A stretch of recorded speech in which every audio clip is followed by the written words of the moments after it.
Nsanyusa mwe n'okwolaba mu linnya lya Mukama waffe Yesu Kristo. Twagala okwebaza Mukama Katonda kubanga mulungi n'okusaasira kakubeerera emirembe gyonna. Nsanyuse era mbaaniriza wenna mu kifo kino mu linnya lya Mukama waffe Yesu. Twebaza Mukama akuleese mu kusinza okwolwairo mu ssaawa zino z'amalya g'ekyemisana. Mukama yebazibwe nnyo. Namusiza neighbor yakulinanye mumpereyo ka high five n'omulala bw'ati okukono n'ekudyo. Bona omala olyoka otuule. Mukama yebazibwe.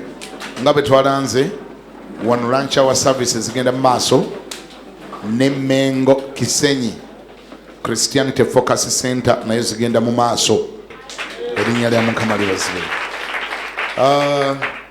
Nasembayo kwogera wano Okukiriza era nasabye Mwoyo Mutukuvu annyambe era nsigale nga njogera Okukiriza. Ngenda kusaba bikule nange Bible yo mu Mark essula 5 olunyiriri lugenda kuba lwa 20 mu ziizo. Mark essula 5 luli nayogera Okukiriza okukola the faith that can work, the effective faith. Okukiriza okusobola okukola. Bwe twogera bwetyo nti okukiriza okukola kitegeeza nti waliyo n'okukiriza okutasobola kukola naye nga nannyiniko naye era nakwo akuyita kukkiriza. Kama yebazibwe. Si buli kukkiriza nti kukola ate sometimes si buli bantu kibayita okukkiriza nti kuba kukkiriza. Ebintu ekisinga obungi abantu ababeera wezina feeling, just a feeling, n'agiyita okukkiriza. Abalala babeera ne hope, which is also a good thing, but hope is different from faith. Era ebibiri ebyo bikola ebintu bya njawulo era bwe biba bijja mu bulamu bwaffe n'amakubo mwe biyita okubeera activated nago ga njawulo. Engeri gye nfunamu hope oba essuubi ate si engeri gye nfunamu okukkiriza. Ate kyandibanga ekimu ndoza n'okuleeta kyekireeta kinne waakyo. Faith produces hope according to what we read the other day. Twasoma ennyiriro agamba nti okukkiriza kwe kuleeta ebyo ebisuubirwa. Okukkiriza kwe kuleeta ki? Kukkiriza kwe kuleeta ebisuubirwa. Ekibuuzo nga sinagenda na mu maaso nnyo. Olinayo by'osuubira? By the way, ngenda batawaanya, ngenda kukozesa dakiika emu batawaanye mutuule bulungi. Kirabika bulungi nga tutudde bulungi naye mu ggulu ndowooza. Simanyi bameka kummwe nga bwe wali tusse mu ggulu wali yagadde Yesu akutuuze walako. Wangi?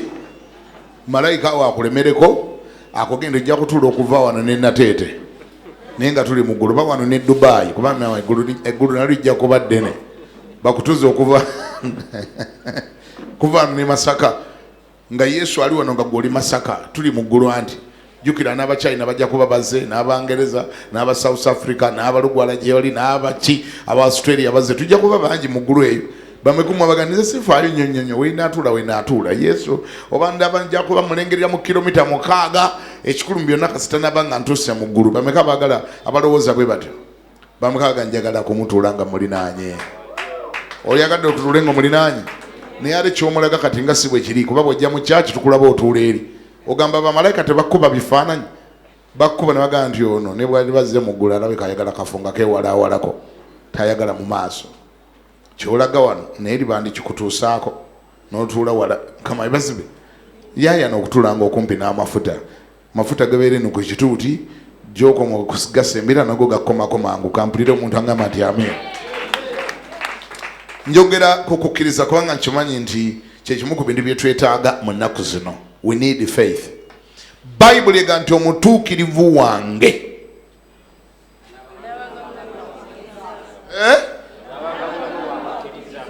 omutuukirivu wange anaabanga mulamu lwa kukkiriza.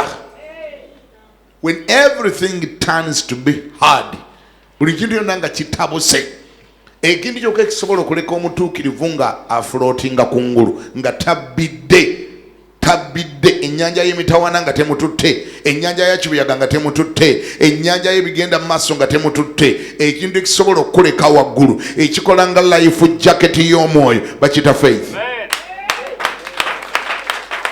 Bw'oba okuba nga luzikuba ezinoge nga bw'olaba nga bw'olaba abantu be bambala life jacket nga batudde mu lyato ne lyabika ne bagandika kati ekisigadde omutaasa life jacket ali ku nnyanja anoonya bamutaasa anoonya bamubbulula anoonya eryato erimu rescuinga naye ng'ekimuwanidde waggulu awo amazzi obatamutwala bakiyita batya life jacket.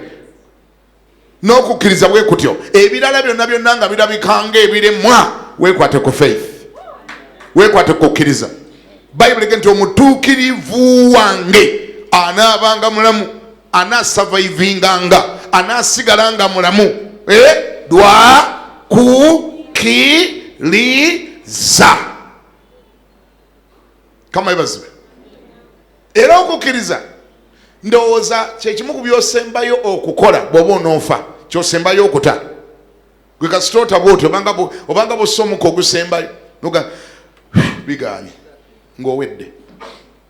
Singa obeera ku nnyanja ne weevaamu ne bakulaba ng'otadde amaanyi agawuga gakuweddemu tokyawuga, kitegeeza otadde ekiddako kuba kunywa.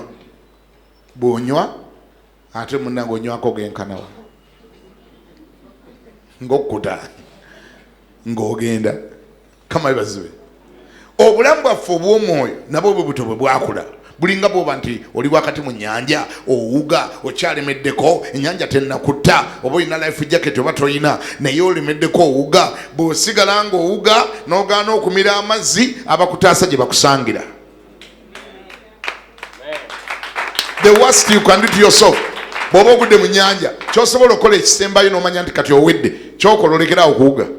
Olekerawo kuwuga n'oyasama n'omirako g'omizeeko n'ofa. Era bwe kityo bwe kiri ne bulamu obw'omwoyo ky'osobola okukola ebintu byonna nga birabikanga ebitabuse nga biganye kasita ota okukkiriza n'okukkiriza nako nkutadde ng'owedde. Kubanga Bayibuli egamba nti omutuukirivu wange anaasigalanga mulamu lwa kukkiriza.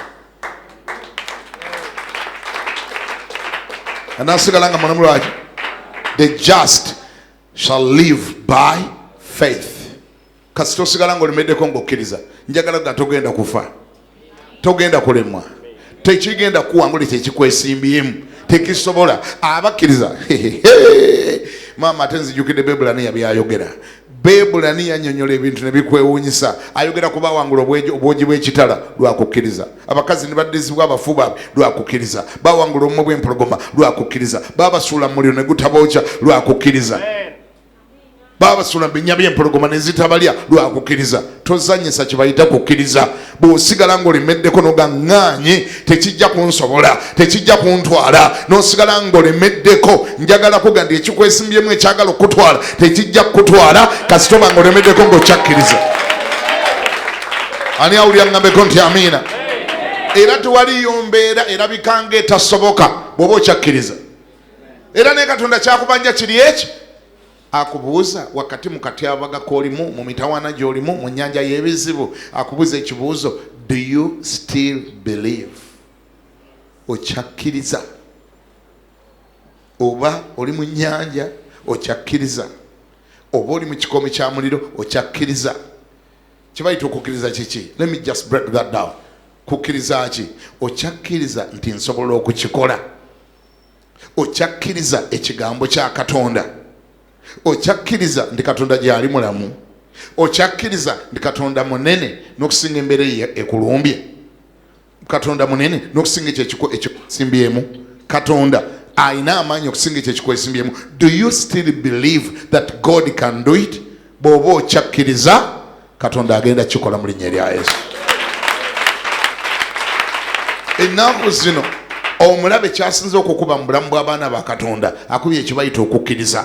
Kubanga ali aweya nti ekyokulwanyisa ky'omulokole ekisembayo. Kubanga Bayibuli egamba nti ewataba kukkiriza tewali omuntu n'omu asobola kusanyusa ani? Si kyabawulira. Tewali asobola kusanyusa ani? Katonda. Kati ate Katonda yakula bulala bw'akulema okusanyusa tolina ky'osobola mmugyamu. Katonda yakula bulala bw'aba akulemye okusanyusa tolina ky'osobola mmufunako. Katonda kabaka. Ezimu ku attributes ze oba ebimu ku bimumanyiddwako Katonda ani? Siwulira Katonda ani? Kakati mu nnono z'abakabaka bonna abaali babaddewo ab'oku nsi bonna bwe wali olabye tewaliyo kabaka gwosobola kufunako kintu yenna okutuusa nga omusanyusiza. Akabaka asiima, kabaka alina okusiima, kabaka olina omusanyusa bw'oba n'omuggyako ekintu. Bw'aba n'akuwettako ofuna engeri gy'omuyiiya n'omusanyusa. Ekyo abaali bagenzeeko emmengo bategeera kyenjogera. Ate si mmengo ono wajjuzi menkuva dda bakabaka bonna bato baakula era kyobola abagenda okukyalira bakabaka babatwalira ebintu wadde abamugagga nnyo naye olina okufuna engeri gy'otaggululamu omutima gwe musonsekamu sikuludeva n'omusumulula. Kasita amwenya kyoyagala kisabe, kasita kabaka amwenya saba kyoyagala, kubanga omutima gwe bwe gutaggulukuka aba agenda kugaba. Siwulira ng'abako nti amiina.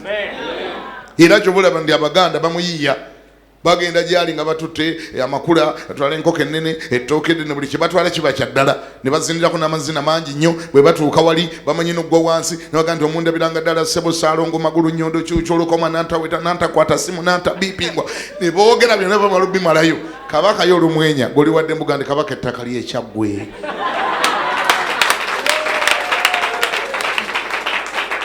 Jukira eddaka ly'omusaba lirye naye n'okumanya tamanyi gye liri.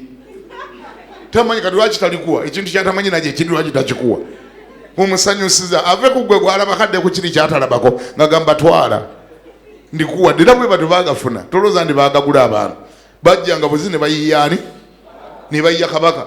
Naye tolowooza ndi ate bokka bye baakikola kuva dda ne mu Bayibuli yonna bonna ogenda okusoma abantu bonna abaafunanga ebintu ku bakabaka baagendanga gye bali noonoonya engeri gy'omusanyusa. Abamu baazinanga mazina, just mazina. Muwala wa Kerode yazina mazina. Sitolo kyagijjukira yatyekula butyekusa ati mazina. Kabaka ate yali atamidde ate oziniranga omulala notazinira mutamiivu. Yali atamidde bwe yatambuka bw'ati nga awanisa amagulu waggulu yalayira ebirayiro nga tayinza bizza mabega n'agandika naggwo nkubye nze kankubulire ne bw'osaba ekitundu ky'obwakabaka n'omubuuza kati osigazeewo ki. Yamugamba ne bw'osaba ekitundu ky'obwakabaka nkikuwa. Akawala ne kaba smart ne kagenda ne kabuuza nnyina waako.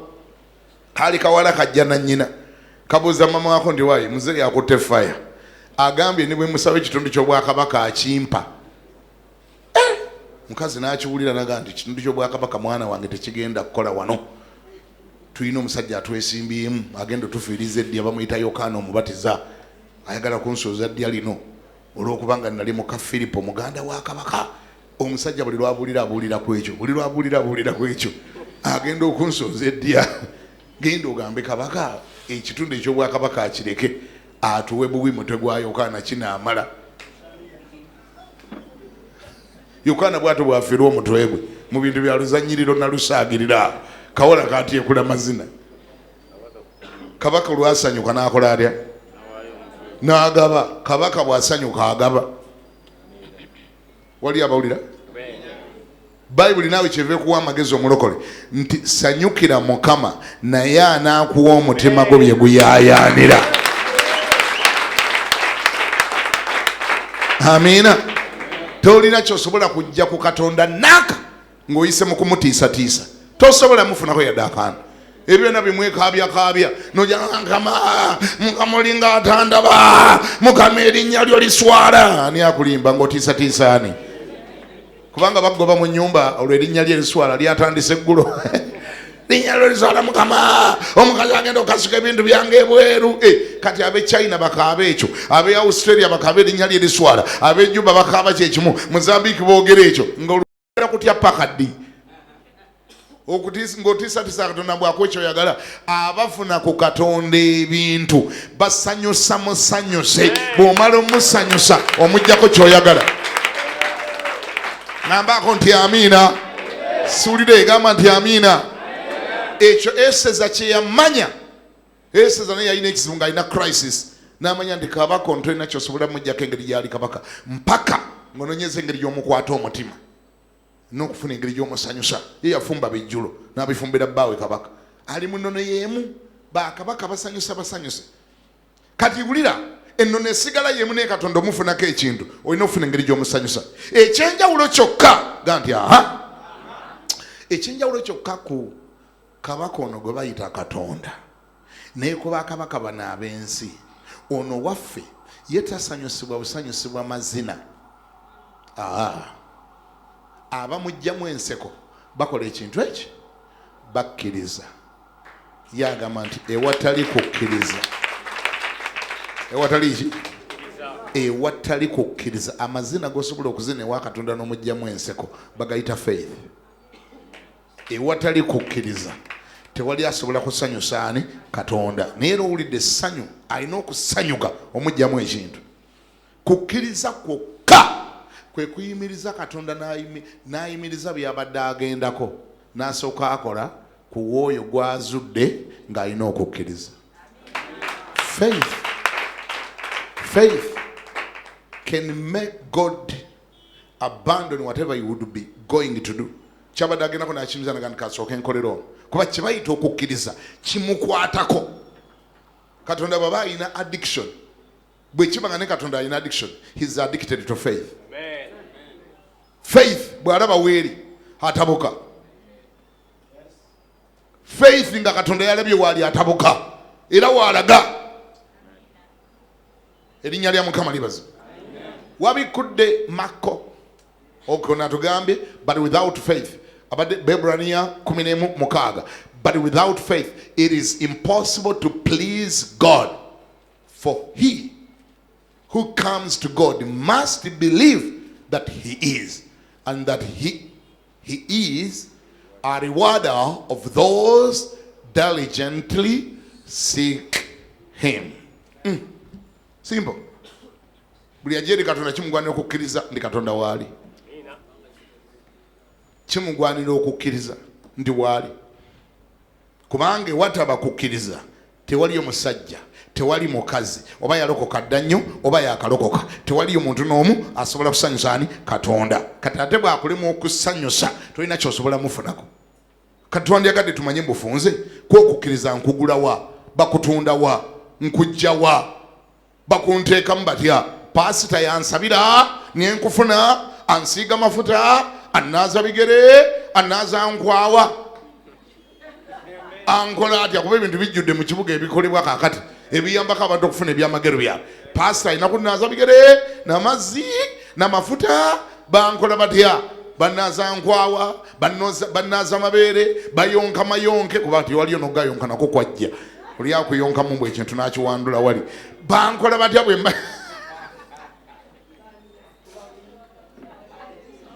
olya gi, olya bikuta by'amagi, bakuwa muti, okola otya okufuna okukkiriza? Kuba kati n'emiti weegiri mu kibuga. Weebaka kumpeta, okola otya ng'onoofuna ekintu ewa Katonda? Tuli mu lisaaki bannaye, nammwe munyambeko.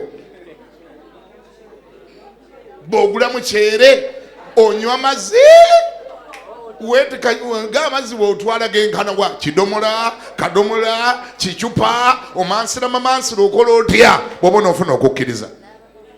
Onaaba mafuta, otwala mudaali, otwala kifaananyi kya nnabbi, okola otya bw'oba onoofuna okukkiriza? Kubanga batugambye ewatali kukkiriza tewali asobola kusanyusa Katonda, ate watali kumusanyusa tolina kyosobola kufuna. Kati nkola ntya?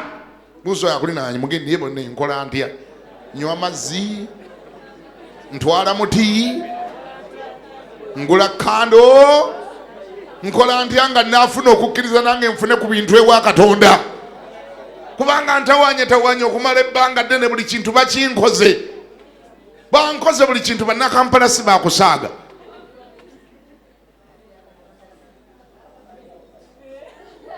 Okubira Katonda simu, kuba Katonda bamukubidde n'essimu ennaku ezo. Waliwo yamukubidde essimu oli naye yamenye rekodi. Yasinzire mu service n'akwata mobile phone n'agamba, hello? Yes. Is this heaven? Yes. Am I talking to God the Almighty? Era bafala ne bakkiriza nti alabika alina Katonda yennyini. Endulu ne ziraya. Tewali kintu kyangu kumanaginga nga balokole. Bali so vulnerable. Come on, favors. So vulnerable. Cheba bagamba chebatwala. Kiki chebataa kukole kale. Kiki chebataa kukole. Kyovula bakwebaka bakakodda yonna gy'oyitidde. Kuba bakitegera nti okkiriza mangu buli ekikolebwa okikkiriza. Naye nga kizibu manyi we kivudde. obutasoma Bible. Okusitula obusituzi Bible ne muzisitulanga emigugu nga bwe kyawagigula togisomanga toyinamu yadde ebyandiko ebisatu by'omanyi. Kale maama bakyakutigomya tonnaba oyagala kungamba kimwanyenazi kunywerera ku kigambo kya Katonda ky'olina okukola. Kati kyetwetaaga okumanya bakikola bati ekyo. Nono maama wulira agambye nti ekigambo kya Katonda ye tawaaza ey'ebigere byaffe. Omaze ebbanga ki ng'oli mulokole? Omaze emyaka emeka? 27 years.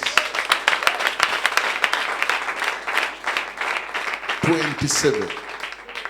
Kati gwayalokose ggulo oli wano otagalatagala olokoka bw'ogwa. Waliwo amaze emyaka 27 nga mulokole tannagwa. Ekimuyambe kusigala nga mulokole paka n'olwaliro kusoma kigambo n'akinyweza n'akola bye kyogedde. Wangi gwe kikuleetedde obuzibu Bayibuli togimanyi ate oli mu bwangu oli muhale buli kyoyagala okyagalirawo. Oyagala ekyamangu kibaluka. Microwave miracles. Microwave kiira kubalukirawo instant kyamangu. Bajja bikolera ebyamangu tonnaba oligenda okuzuuka nga buyise. Okukiriza nkujjawa. Bayibuli eyongera n'egamba okukiriza kujja na kuwulira. Ate bw'oba owulira towulira kirala.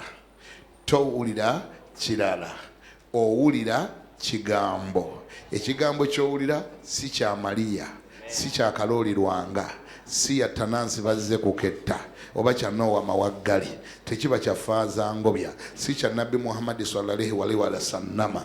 Kigambo kiteekwa kubanga kya Katonda.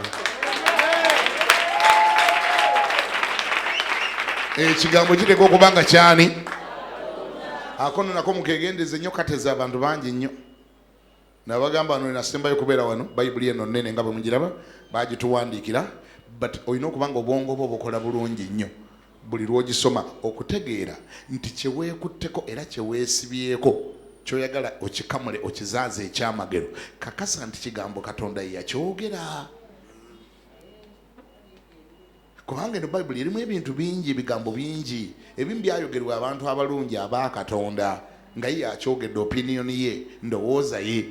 Kati mu ebyo ebingi ebiri wano olina okubikkula n'osoma bulungi ne weetegereza Katonda yagamba. Abamu ku mmwe mbadde frustrated kuba mwesibye ku bigambo ebimu ng'ekyo Katonda si yakyogera.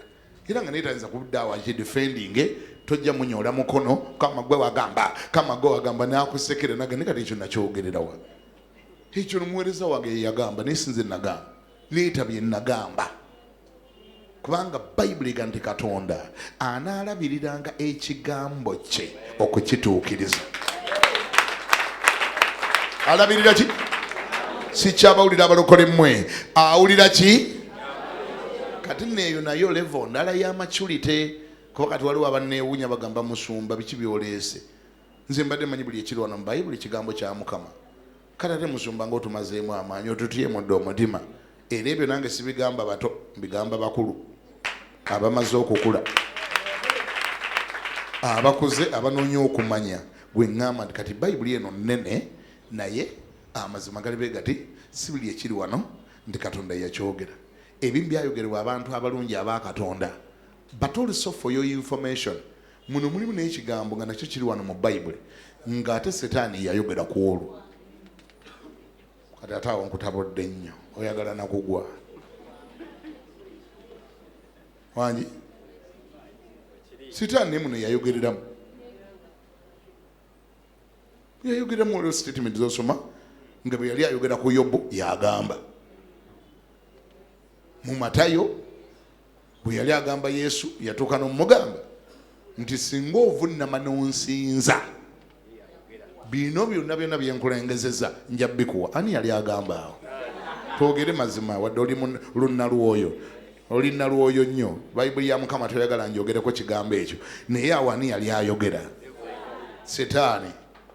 Kati bw'onooba omubuulizi Fala ow'Ekibogwe nga gwe nasanga eyo gye nagenda nasanga akuta akabiina ali mu kubuulira yasomaako n'agamba bayibuli yino egambye bw'onna ovunnama n'onsinza bino byonna nja kubikuwa n'agamba nti haleluya abooluganda tuyige okusinza Mukama bannange tuyige okusinza Katonda agenda tuwa ebintu haleluya abooluganda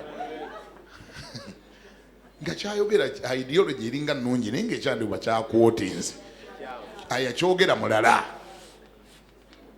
kati nkwegayirira bw'obanga onookwata ekigambo ky'onookamulamu omubisi ne guvaamu kakasa nti ky'okamula Katonda yakyogera olyoka okimugambe ne Mukama gwe wagamba nga ye yakola atya kubanga oluusi mwekutte ku bimu ng'ekyo si yagamba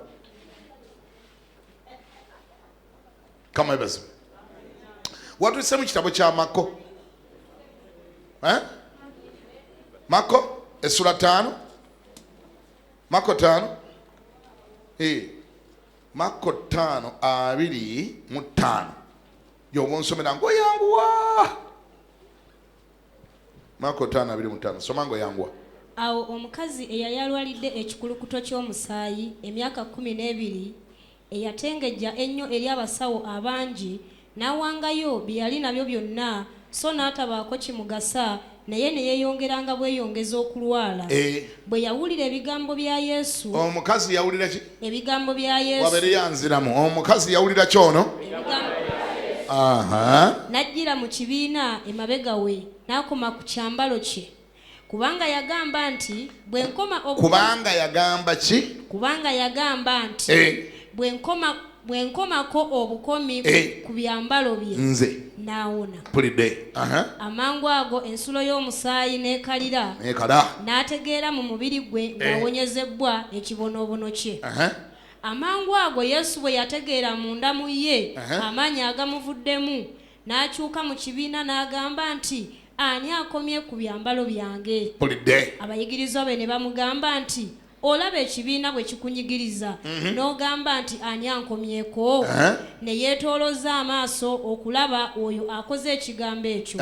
Naye omukazi ng'atya ng'akankana ng'amanyi kyabadde n'ajja n'afukamira mu maaso ge n'amubuulira eby'amazima byonna. N'amugamba nti omuwala okukkiriza kwo kukuwonyezza. Kiki ekiwonyezza omukazi ono? Okukkiriza. Wabere yanzire mu kiki ekiwonyezza omukazi ono? Okwani? Siwulira okwani? Okukwe yenga omukazi. Sitolo erina bwogenda gitunuulira eri very clear. Ndowooza olaba olugendo lw'omukazi ono gye yalutandikira olugendo olw'okukkiriza. Yategeera how faith works. Yamanya principles ezifuga okukkiriza. Twakkiriziganyiza nze naawe nti okukkiriza kuva mu kuwulira. Era bw'oba owulira kigambo kya Katonda. Okukkiriza kuva mu ki? Siwulira kuva mu ki? Okukkiriza tebasabira kusabire. Pastor nteekaako emikono nsabire. Onyingizeemu okukkiriza. Nsobola okusabira nga ndaba obwaffala bukuyitiriddeko ate nga nange nkooyo okuntawaanya nyina ebirala bye ŋŋenda okukola naye nga yo nno n'entuufu ekuleeta tebateekako buteesi mikono ku muntu ne kumuyingiramu. Okukkiriza kujja na kuwulira era bw'oba owulira kigambo kya Katonda. Kati omukazi ono ekyo kye yakola bwe yawulira ebigambo bya Yesu eyo gye yali yawulira nga banyumya ku Yesu byazaakola yawulira amasitoole agakwata ku Yesu. Yawulira nga Yesu bagamba yawonyeza omanya mwana wa Yairo yali agenda bugenzi muwonya. N'awulira nga Yesu yazuukiza omwana wa Namwandu. N'awulira nga banyumya yemanya yatambuza omulema. N'awulira nga yawonyeza abagenge 10. N'awulira nga banyumya ngamba nze ndi wano nfe ekikulukuto. Yesu yakoze kiri n'akola kiri nange unawe namusanga nvaawo mponye. Akkiriza. Akoze atya? nange wonna we naamusanga nvaawo mponye. Kati liba teriri busa. Omukazi yali ali mu kkubo atambula, ngezireeta ogubinja gw'abantu abaali bajja batambula nga bagoberera Yesu mu katawuni awo. Omusajja gwe bayita Yayiro yali yakedde ku makya Yesu gy'asula, n'amunona ng'amutwala we mu maka ge amuwonyeza omwana we eyali yakalwala, omwana ng'alina emyaka 12 naye omwana ng'agenda kufa. Yayiro amunonye ne Yesu atambula agenda wa Yayiro, naye nno mu katawuni awo jaamu n'akwata Yesu. Trafiki jaamu yava dda. Trafiki jaamu n'akwata Yesu awo, naye owuwenga w'abantu. Abantu bano nga nabo bali awo banyigiriza Yesu, bamunyigiriza. Banange waliwo bamwekulukunyako bagira bannange omusajja ono Yesu banna. Kakati okwekulukunya ku Yesu si kyekireeta ekyamagero. Kama ebazime. Era olwangawo nnyo okuggwangamu amaanyi ng'olengedde waliwo abeetoolodde Yesu bangi nnyo, toggwanga maanyi n'olowooza nti banze naafuna ekyange, abamuliko nga bangi bulala. Basobola omubaako nga ku bonna tewali amukutteko, nga bonna balimu okumwekulukuunyako. Kyekyaliwo. Omukazi ye n'alyoka amalirira n'agamba, nze bwe naakoma obukomi ku lukugiro lw'ekyambalo kye nze ngenda kuwona. Kama ebazime. Oba oli awo abo baali bamunyigiriza mwalimu n'abalina ebizibu ebirabikako. Tomanya walibanga liwo omulema atannawona. Omulema atannawona ng'alinaanaganye ne Yesu takumalanga mu maanyi. Oganize sijja kugendayo kubanga ate nawali wendaba waali Yesu ndaba nengerawo omulema atannawona. Muveeko, ayinza okuba ali mu kwekulukunya bwekulukunya. Abaali banyigiriza Yesu baali bangi, naye ayakwata ku Yesu yali omu. Wangi? Era Bayibuli etugambye nti omukazi bw'amala kyogera nti nze bwe naakoma obukomi ku lukugiro lw'ekyambalo kye nze ngenda kuwona. Kati omulaba bw'amaliridde akoze ebintu bibiri. Ekisooka byonna akkiriza. Ekimuyambye okukkiriza Bayibuli sose netuga nti bwe yawulira. Bwe yakola ki? Twagambye dde okukkiriza kuva mu ki? Nze mbuuza, by'owulira bikuyamba okukkiriza oba bikutiisa butiisa? By'owulira bikuyamba okukkiriza oba okyamuka bukyamusi? By'owulira bikuyamba okukkiriza? By'owulira kigambo kya Katonda?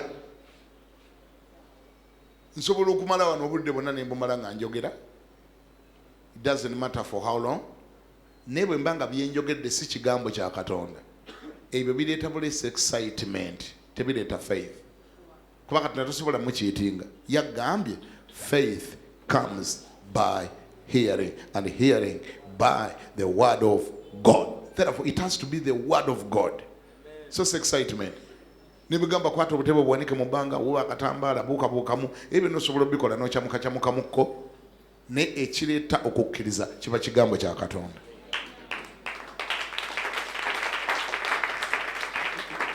Kama ffe bazube kiba kiki? Era naffe ababuulizi muyiga tukyekingangako. Oyinza obutankonfrontinga neebeeramu n'amagezi agategera naye leero atukyamusiza bukyamuza. Ebintu byonna byayogedde temubadde yadde ekigambo kya Katonda. Atukubye masitoole. Kama ebazibwe gabadde maki? Masitoole. Kubanga ekigenda okuleeta okukkiriza, ate okukkiriza kuzaala ekyamagero si masitoole. Ekigenda okuleeta okukkiriza, okuleeta ekyamagero kiteekwa kuba kigambo kya Katonda. Kubanga wulira kyekyokka ky'osobola okwekwatako nze ne bw'otaddayo kundaba. Wangi? Ne bw'otaddayo kola ki? Kasitoba ng'okisigaziza ate ne bwe waliita emyaka emeka era kirisigala kikukolera. Nze ne bw'otaddangayo kundaba. oba okiwandiise oba okitadde mu mutwe. Naye bwe nyimirira ne nkwata microphone ne njogerera essaawa 4-5 nga byonna byenjogerera tolina nakyo sobodde kuwandiika kuba tebiri based on the word of God. Zibadde my ideas, my opinion, byenjogedde tebiri based on the word of God. Tewali nakyandikuba kyokirifaalingako njogedde byange. Amazima gali nti mba nkukyamusizaamu olunaku naye mba sikuyambye kubanga ebyo tolina bwogenda byapulayinga nga wayisa olunaku oba ewiiki obadde. Byonna byenjogedde ne bikubye enduulu kasa kibanga si kigambo kya Katonda tebigenda kukolera. Waliwo ekitakyuka kyekigambo kya Katonda. Bible ga nti eggulu n'ensi birikola bitya naye ekigambo kyange tekiriggwaawo. Kyovula bwe muba mujjanga wano nze nalyagadde nnyo ojjenga ne woowandiika jangu ne woowandiika kuba tolina bukakafu ogenda kunjogeza pakadde. Kujja kulowooza nti olina akalediyo kuwafuna akalediyo kajjano kulancawa ne koogera ndaba ayogere nenkajja kujja ayogere naye luli ajja kujja ayogere tomanya ngenda kwogera pakadde kamanfe bazibwe kyamagezi ofunenga ekitabo n'ekkalaamu kuba nze kati sikyayagala kwogera n'ababiwulira nga bigenda kugasa bo bokka njagala kwogera na muntu alisobola obisomesa abalala. Nolwekyo byenjogera kakasa nti bikoze sensi gy'oli nti osobola n'okubisomesa omulala. Information nti eri transferable nti osobola n'okubijja mu ggwe bw'obiwandiise wabitegedde bwe nabyogedde wabitegedde nti osobola n'okukwata akazindalo kano enkya oba wano oba ewalala gy'olibeera naawe n'obisomesa abalala. Ekyo buli mubuulizi mpuliriza ekyo buli mubuulizi kimubanje. Buli mubuulizi gw'owuliriza kimubanje muli mu mutima gwo ono byayogera ntuuka ekiseera ne mbitegeera nemba nga nsobola n'okubisomesa abalala. Biri based on the word of God oba nduulu oba kuleekaana. Kuleekaana kujja kuyambamu akaseera katono. Ekigenda okusigala nga kikuyamba emirembe n'emirembe kigambo kya Katonda. Omukazi ono gwe twogerako bwe yawulira ebigambo when she heard about Jesus she came behind him and she came behind him in the crowd and touched his garment. Why? Lwaki yakikola? For she said ekyo bakita okumalirira. Bw'omala okukkiriza ekiddako kuba kumalirira. Bw'omala okukkiriza you got to determine oyina okumalira noga ndi kati wuyo amalira. For she said if only I may touch his clothes I shall be made whole. Yamalirira okukkiriza kumalirira. Bw'omalanga okukkiriza ekiddako kumalira noga nti kino kye ŋŋenda okussa mu nkola. Nze bwe naakola bwendi ne bwendi kigenda kuzaala kino. Kibayita okukkiriza okuliko ebikolwa. Okukkiriza kwonna bwe kutabaako bikolwa nga kufu. Kati omulabye omukazi ono yakola 2. Mwanange ddayo tulaga 2:8 2:7 yakola 2. When she heard about Jesus she came behind him in the crowd and touched his garment. Lwaki yakikola ekyo? 2:8 tugambye for she said if only I may touch his clothes I shall be made whole. Bwe naakoma bukomi bw'omala okukkiriza ate ssa mu nkola by'okkiriza. Erinnya lya Mukama libaze. Ekyaddako Bible egamba ensula ey'omusaayi n'ekola etya? N'ekalira. That is how powerful faith is.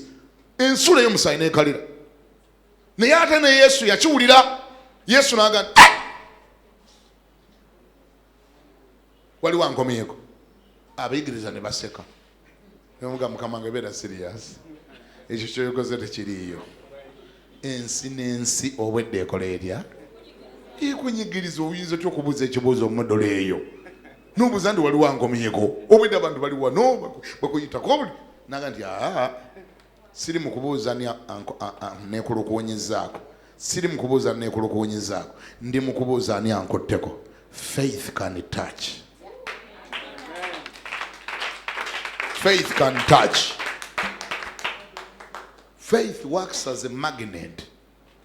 Okukiriza kolanga magnet. Jukira ndi mu Yesu munda mujjude kukkiriza. Mujjude ki? Mu Yesu munda muli mukukkiriza. Kati gwe buli lw'oveene n'okukkiriza kino kye kibaawo.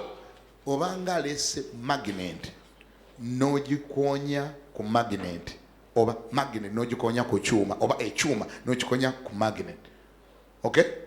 Kati Yesu yawulira ddala nga aliwo ekibaddewo. Nti waliwo omuntu avudde eno ne faith ye n'akoona ku ye. Nagandi abanyigiriza ababaddewo naye waliwo wano omuntu akoze ekintu ekitali kya bulijjo. Z'okuba za Yesu zaani.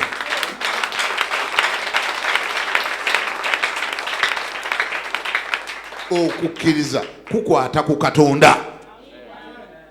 Ate bino ebintu byangu nnyo. Ekisooka mbyana batugambye kujja na kuwulira. Owulira kigambo kya Katonda. Noddira by'owulidde n'omalirira obisse mu nkola. Kasita okola ekyo ojja kukwata ku Yesu. Era naye ajja kuwulira ng'amaanyi gamuvaamu gagende gakola ekyamagero. Nja kutandikira awo enkya teekagula omukono gwo. Gamba nti ayi Mukama. Kwebaza oli ekigambo ekyo. Kigasira obulamu bwange. Tekibadde kya mulala yenna. Kibadde kyange. Nkitutte, nkikkiriza, ngenda kutandika okussa mu nkola bye mpulira ne bye nzikiriza mu linnya erya Yesu. Nkwebaza olw'okukkiriza. Nkwebaza olw'okukkiriza. Nkwebaza olw'okukkiriza. Ebyange bitereera lwakukkiriza. Ndi mulamu lwakukkiriza. Mponyezebwa lwakukkiriza. Ndaggawala lwakukkiriza. Nsigala ndi mulokole lwakukkiriza. Mmalako lwakukkiriza. Mpangula lwakukkiriza. Nyina amaanyi lwakukkiriza. Siri mulwadde lwakukkiriza. Shitaani tansobola lwakukkiriza mu linnya erya Yesu. Bire ya Yesu engalo nga zinoga.